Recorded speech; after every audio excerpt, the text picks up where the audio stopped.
Salut la compagnie, j'espère que vous allez bien. Enfin, c'est le dernier vlog. En tout cas, je tiens à remercier tous ceux qui ont regardé les vlogs du début à la fin et qui ont mis des petits likes. Merci beaucoup. Aujourd'hui, nous sommes de retour dans la ville de Urumqi. Comme d'habitude, on fait un petit peu du lèche-vitrine. On regarde ce qu'il y a comme truc intéressant.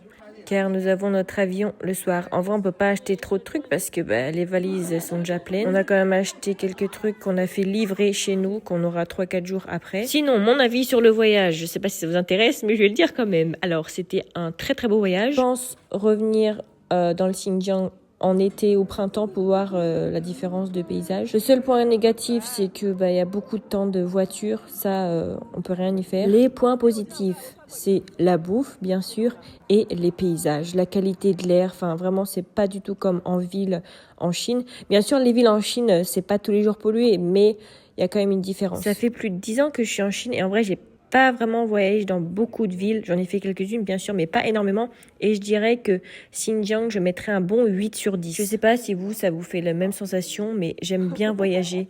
Mais quand tu rentres à la maison, c'est tellement agréable. Quand je fais un voyage ou que je sors un week-end, quand je rentre à la maison, je pourrais rester à la maison pendant une semaine sans sortir. Et il faut avouer aussi que mes filles m'ont beaucoup manqué. C'est la première fois qu'on se sépare autant de temps. Dites-moi en commentaire quelle est la ville que vous préférez en Chine. Moi, pour le moment, je pense que, mis à part les paysages et tout, je pense que ma ville préférée reste Nankin.